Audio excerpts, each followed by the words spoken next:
Welcome, gentle listener. I am Baldermort, and I wish to introduce you to the forces, factions, and characters of the Warhammer 40k universe.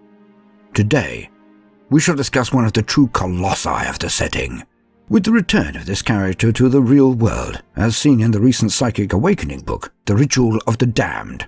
I thought it appropriate to explain the importance of this event, and oh, how very, very important it is. For there are few characters in the present grim darkness of the future who are as storied as the Supreme Grand Master of the Grey Knights, KALDOR DRAIGO. Long has his return been yearned for by his fans, his chapter, and the scant few forces of the Imperium who know of or remember this mighty titan. With the Psychic Awakening tearing the very fabric of the Imperium apart and threatening to capsize the entire galaxy into the flames of hell, the warp, it is a great blessing to the forces of mankind that he has returned to their number. Please see my reading of the Psychic Awakening book, Ritual of the Damned, for details. I think GW have actually knocked out a corker there, but I'll let you judge. So, gentle listeners, let us lean on existing wisdom to update us on this mighty knight, this true son of the Emperor, for I fear I cannot match the words therein contained.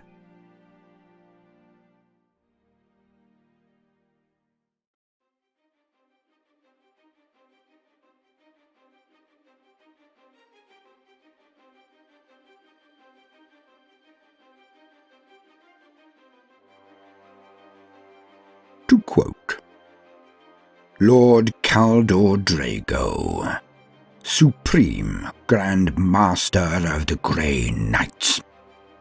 The tale of KALDOR DRAIGO truly began during the demon incursion of the world Akralem. Makar the Reborn had led forth a demonic army from the realm of chaos, and would be satisfied with nothing less than the ruin of not only Akralem, but the entire Vidus sector. It was inevitable that the Grey Knights would stand against such a threat. Together with 9 regiments of Imperial Guard and Space Marines from the Astral Knights and Flesh Tearers chapters, the Third Brotherhood of the Grey Knights, in whose ranks Draigo fought, descended upon the world. What awaited was one of the most terrible battles of that century. There could be little doubt that if the Grey Knights had not been there, Akralem would have fallen. The tide was only turned by their daring strike against Makar's Warp Fortress. It was here that KALDOR DRAIGO, a freshly ennobled battle brother, made a name for himself. It was Draigo who dealt the death blow to Makar, and so cast the demonic horde back into the warp. But the daemon clung to life long enough to place a vengeful curse upon his slayer. Victory is yours this day, mortal, but know that if ever you set a foot upon this world again, you and all who follow you shall walk with damnation for 10 millennia. Makar the Reborn, to Knight Draigo. Victory on Akralem saw Draigo acclaimed with the rank of Justicar, the first of many such promotions. For 2 centuries Draigo served his chapter and emperor with unfailing distinction. He earned honours and glory unsurpassed by any Grey Knight before him, save perhaps Janus himself, foremost of the founders whose deeds had shaped the Imperium in its darkest hours. He became Supreme Grand Master in late Millennium 41, following the slaughter of the previous chapter master at the hands of the demon Primarch Mortarion, and in the same battle he carved his forebear's name upon Mortarion's rotting heart, an insult that the demon has never forgotten. The death of the demon Primarch was quickly tempered by the dark visions of the prognosticators. Draigo's ascension to Supreme Grand Master had disturbed the path of fate, though none could foresee the consequences. 2 centuries after Draigo's victory on Akralem, an astropathic distress beacon brought news to Titan that Akralem had been invaded by demons once again. Upon learning of this, Draigo knew without doubt that Makar had been reborn. and this was the Demon Prince's attempt to bring true his curse. Having so determined, Draigo gave word forbidding his chapter to involve themselves with Akerlem, lest others fall prey to the doom that was his burden to bear. A duty his battle brothers bore unwillingly, though. To his knowledge, none disobeyed.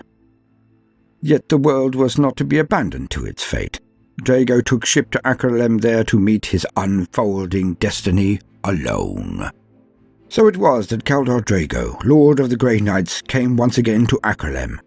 He spoke few words, yet his grim purpose was plain to behold, as he trod old battlefields, reawakened to flesh slaughter. At the siege of Castle Gorseth, it was Draigo who unleashed the Psy flame that swept the demons away, and he who struck down the plague-rotten abomination that commanded the assault. In the Tribarian Valley, it was Draigo who held rear guard in the narrowest part of the pass, holding the baying hordes of madness at bay while the Cadian 912th fell back. Survivors of the retreat recount that Draigo held that rock-strewn corridor for 2 days, never once missing a blow nor taking a backward step. It would have been hard to judge which side held Lord Draigo in the greatest dread, the daemons for the crippling losses he had dealt upon their kind, or the soldiers and officers of the Imperial Guard, who saw only a silent brute whose armor was slick with the blood of slain hellspawn. The confrontation between Draigo and Makar took place upon the pinnacle of Shadow Peak, before the swirling warp rift from which the Demon Prince drew his unholy power. As Imperial Guardsmen battled against the braying demon hordes, Draigo sought his enemy of old, for he knew Makar's death would end the demon's plans of conquest, just as it had so many years ago.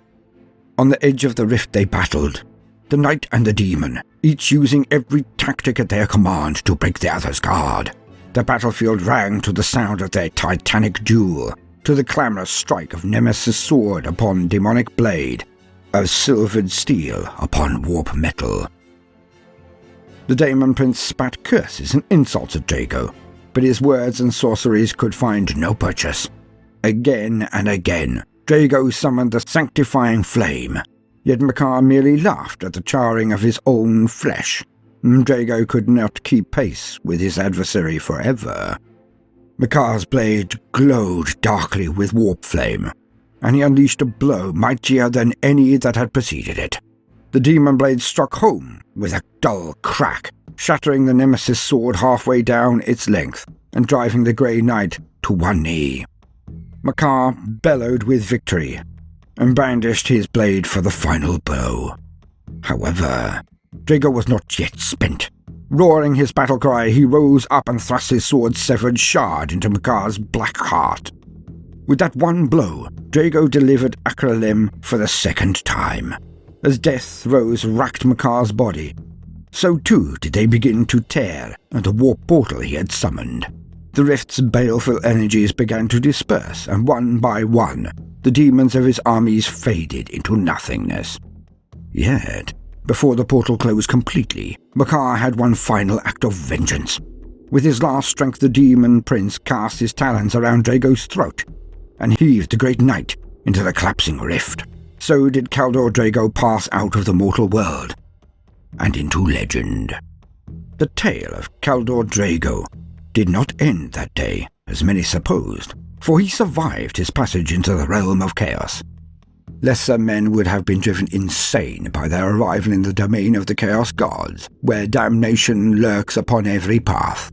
Yet Draigo's mind had long been hardened to the madness and seductions of chaos, and he somehow endured in this land where no other man could. For uncounted age, Draigo wandered that terrible, ever-shifting landscape. His path was strewn by demons who sought to slay him or seduce him to darkness. Yet through bitter struggle, Draigo overcame each of them. Atop the blood falls, with the acrid ichor of Khorne's fallen chaos champions, tumbles endlessly into the void. Draigo slew the great bloodthirster Karvoth. With cleansing fire, he drove demonic taint from the beast's great axe, and used the molten remains to reforge his sword, sundered in battle with Makar the Reborn, so long ago. He unleashed sanctified flame again amongst the writhing jungles of Nurgle's domain, and for a long time the gusting warp winds that buffeted him carried a charcoal stench and the tortured screaming of demonic vegetation. On a journey through the Whispering Meadows, 6 sisters, the chosen handmaidens of Slaanesh, sought to tempt Draigo with promises of glory, power, and all the myriad riches desired by mortal flesh and spirit. But their words could find no lasting purchase upon his soul, and he scattered the demonette's dismembered remains amongst the alabaster grasses. At the gates of the inevitable city, the Lord of Change, Makchen, offered Draigo a path homewards, but in reply the Grey Knight smote the city walls and left the bird demon entombed amongst the ruins. However, the mortal world was not yet done with Lord Draigo. When the prophet of Jostero forged an alliance with the demon Nakarai, he drew a portion of the realm of chaos into the mortal world, and Draigo was drawn through along with it. So was Draigo briefly reunited with his chapter, for a brotherhood had arrived on Jostero to combat Nakari's threat. Draigo was clearly long adrift in time, for he did not recognize these warriors, that they embraced him as their brother, and fighting side by side, they cast down the mad prophet of Jostero and banished his demonic allies. Alas, Draigo's victory was a hollow one, for when the gateway closed, the Grey Knight found himself drawn through the rift and trapped again within the warp. He had helped bring about the deliverance of Jostero, but could not save himself.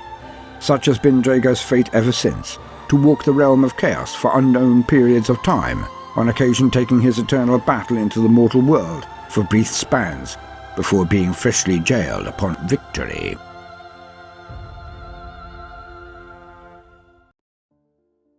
Since the Great Rift tore the Imperium asunder, KALDOR DRAIGO has found his way back into real space more and more frequently.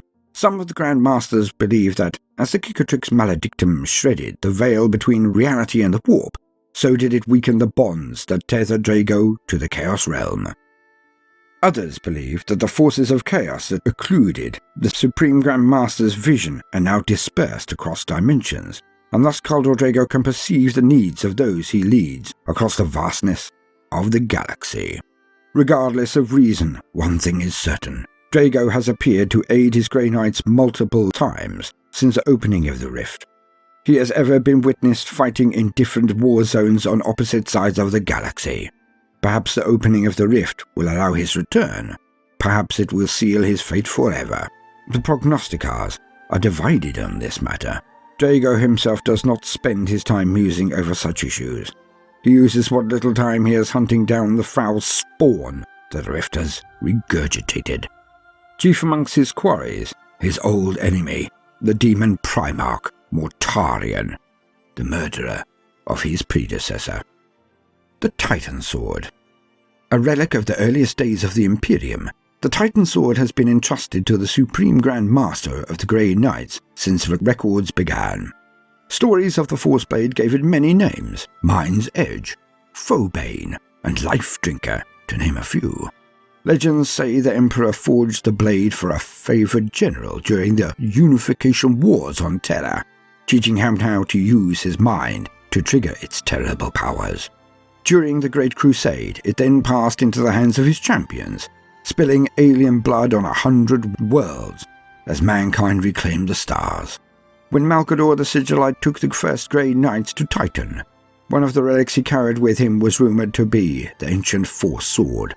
Along with his pure genetic legacy and psychic power, it was one of the Emperor's gifts to the newly founded chapter, renamed the Titan Sword by Janus, the first Supreme Grand Master. The blade must be psychically attuned to each new master. Only once it is keyed to the mind of the wielder can its true killing power be called upon. The Titan Sword is more than a mere weapon. It is the badge of office of the Supreme Grand Master, a potent symbol of the chapter's sacred duty and the Emperor's fury given form. Every lord of the chapter has been the warden of this blade, and though many have used other weapons in battle, the Titan Sword's keen blade has slain more foul demons than any other. End quote.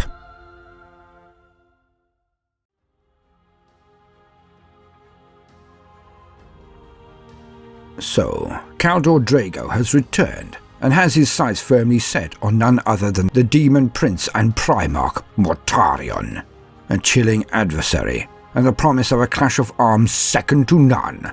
In my mind, it is as important, and would be as dramatic, as any battle between the Avenging Sun, Reboot Gilliman, and any of his tainted siblings. We have yet to see if the Supreme Grand Master will again be sucked back into the warp on his doleful sojourn, but as things stand in February 2020, it does appear that his return could be for good, and that is the perfect way to coin it, for good. For there are few, if any, that can match the might of this champion of the Grey Knights, and it is certain that he will not want for action, nor have time to rest on his laurels. For if he does not stand against the ever-increasing gaggle of demon princes and demonic primarchs that are striding from the warp, then none can. I have been Baldermort, your faithful servant. If you have enjoyed my introduction to Supreme Grand Master KALDOR DRAIGO, then do please consider liking and subscribing.